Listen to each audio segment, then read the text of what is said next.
శ్రీమాత్రే నమ. జయ గురు దత్తాత్రేయ నమ.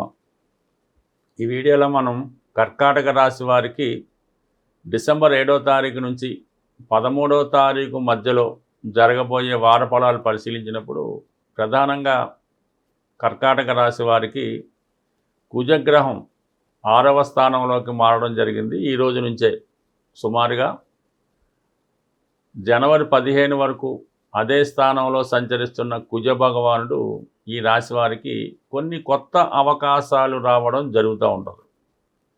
అంటే ఈ రాశి వారికి కుజుడు యోగకారకుడు, దశమ పంచమాధిపతిగా ఎప్పుడు ఉద్యోగం మారాలన్నా కొత్త ఉద్యోగం రావాలన్నా కర్కాటక రాశి వారికి కుజగ్రహ అనుగ్రహం తప్పనిసరిగా ఉండాలి. అటువంటి కుజుడు ప్రస్తుతం 6వ స్థానమైనటువంటి విజయస్థానంలోకి మారడం జరిగింది.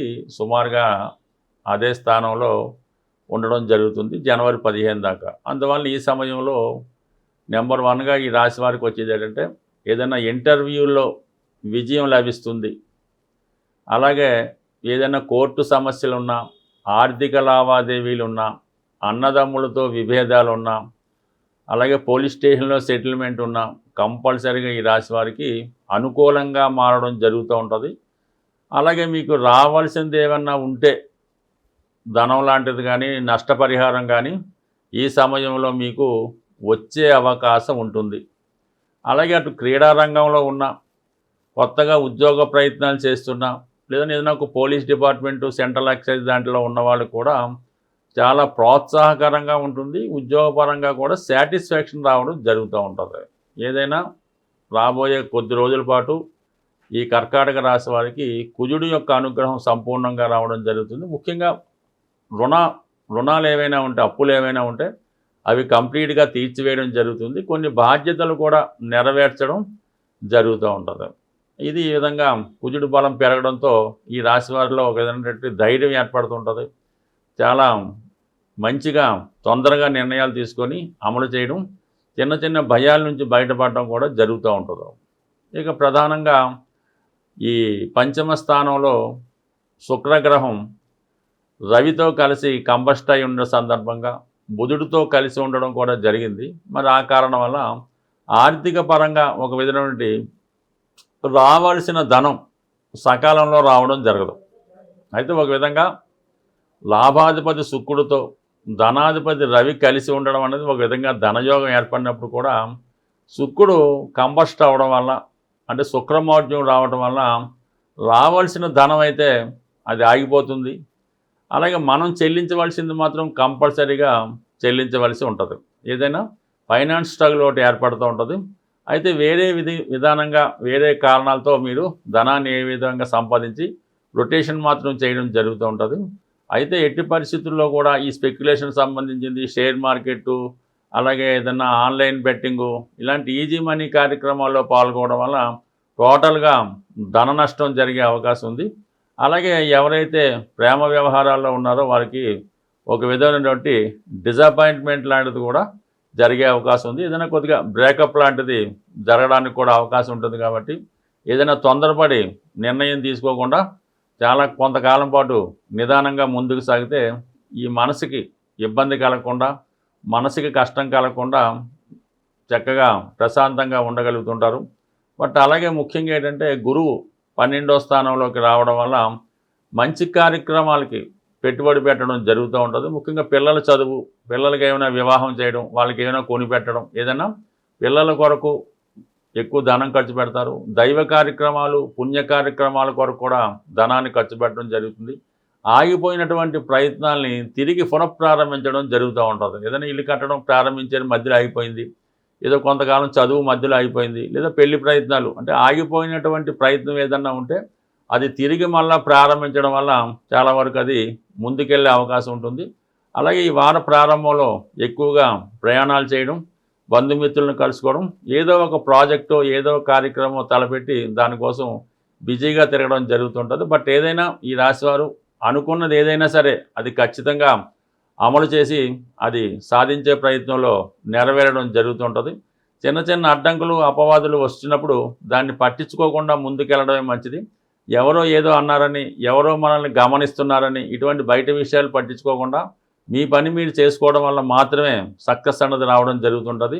ఈర్ష్యపడే వాళ్ళు ఎప్పుడు కూడా మీ మీద పడుతూనే ఉంటారు, మిమ్మల్ని నిరాశ పరుస్తూనే ఉంటారు, మిమ్మల్ని ఎదగనివ్వకుండా ప్రయత్నం చేస్తూనే ఉంటారు. అటువంటి వారిని పక్కన పెట్టి మీ మనస్సంకల్పానికి ఏదైతే నచ్చుతుందో, ఏదైతే మీరు కరెక్ట్ అనుకుంటారో ఆ ప్రకారం వెళ్ళిపోవడం వల్ల కంప్లీట్గా సక్సెస్ రావడం జరుగుతుంది. బట్ ఏదైనా ఇంకా విజయావకాశాల కోసం ఈ రోజు నుంచి ఈ కర్కాటక రాశి వారు ఆంజనేయ స్వామిని పూజించడం వల్ల, సింధూరం తిలకంగా ధరించడం వల్ల, ప్రతిరోజు హనుమాన్ చాలీసా చదవడం వల్ల కంప్లీట్గా అనుకున్న విజయం సాధించే అవకాశం ఉంటుంది. సాధారణంగా మన జన్మ జాతకం అన్నది దాంట్లో ఉన్నటువంటి దశలు, యోగాలు ఇవన్నీ కూడా బ్యాంకులో దాచుకున్నటువంటి ధనం లాంటిది.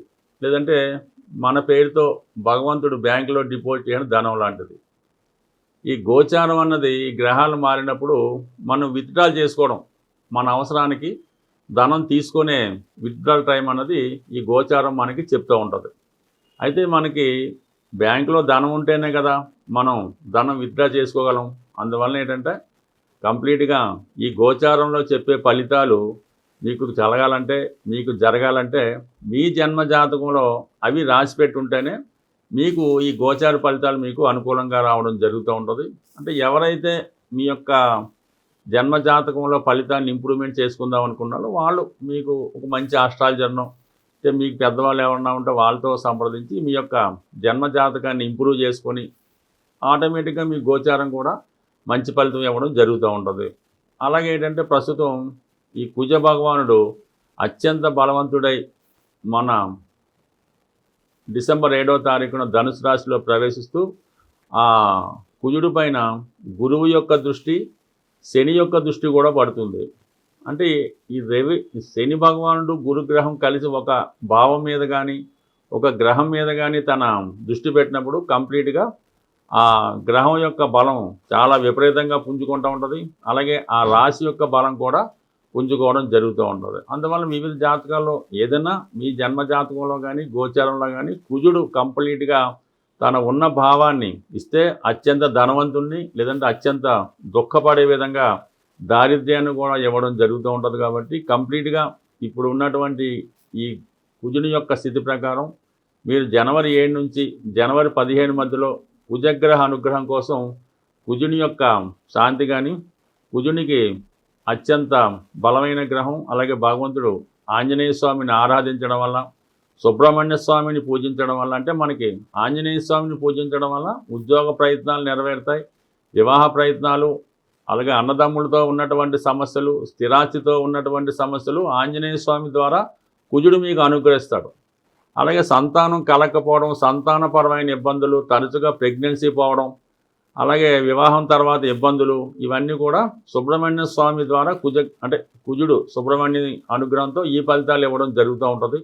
బట్ ఏదైనా మీకున్నటువంటి సమస్యను బట్టి అటు సుబ్రహ్మణ్య స్వామిని కానీ ఆంజనేయ స్వామిని కానీ, అంటే ఆంజనేయ స్వామి అయితే సింధూరంతో అభిషేకం చేసి వడమాల నైవేద్యం పెట్టి మరి ఈ విధంగా తమలపాకులు దండ వేయడం వల్ల ఆంజనేయ స్వామి ప్రసన్నం అవుతాడు. ఖచ్చితంగా 8 వారాలు చేయడం వల్ల, అంటే ఇంచుమించుగా ఈ టైం అంతా కూడా డిసెంబర్ 7 నుంచి జనవరి 15 మధ్యలో వీలైతే ప్రతిరోజు ఆంజనేయ స్వామిని ఈ విధంగా పూజించడం వల్ల రుణ సమస్యల నుంచి బయటపడతారు. అలాగే సుబ్రహ్మణ్య స్వామిని ఈ సమయంలో పూజించడం వల్ల సంతానానికి సంబంధించిన సమస్యల నుంచి బయటపడడానికి చాలా విలువగా ఉంటుంది. ఏదన్నా ఒక గ్రహం బలంగా ఉన్నప్పుడు ఆ గ్రహానికి మనం పరిహారం చేసుకుంటే ఆ గ్రహం మనకి ఫలితాలు ఇవ్వడం జరుగుతూ ఉంటుంది. అదే ఒక గ్రహం బలహీనంగా ఉన్నప్పుడు దానికి ఎంత పరిహారం చేసినా ఉపయోగం ఉండదు. కాబట్టి ఆ సమయంలో ఆ గ్రహానికి సంబంధించినటువంటి దానాలు అటువంటివి చేయడం వల్ల ఆ గ్రహం స్ట్రెంత్ పెంచుకొని మనకు ఫలితం ఇవ్వడం జరుగుతూ ఉంటుంది. బట్ ఏదైనా మనం ఇచ్చిన ఫలితాన్నే తిరిగి మనకి ఆ గ్రహం ఇవ్వడం జరుగుతూ ఉంటుంది. బట్ ఏదైనా మీరు ఈ సమయంలో మీ యొక్క మీలో ఉన్నటువంటి సమస్యను బట్టి మీ జాతకంలో ఆ యోగం ఉన్నదా లేదా తెలుసుకొని ఈ గ్రహాలకి మనం తగు విధంగా పరిహారం చేసుకోవడం వల్ల ఇప్పుడు ఈ సమయంలో ఆర్థిక ఇబ్బందులతో ఉన్నవాళ్ళు, భూమి సంబంధించిన సమస్యలు, భార్యతో పడుతున్న ఇబ్బందులు, అలాగే సంతానం లేక ఇబ్బందులు పడుతున్నవారు ఈ సమయంలో ఈ పరిష్కారం చేసుకోవడం వల్ల, ఈ గ్రహాలను ఆరాధించి ఆ దేవతల్ని పూజించడం వల్ల ఫలితం కూడా చాలా క్విక్గా రావడం జరుగుతుంది. స్వస్తి.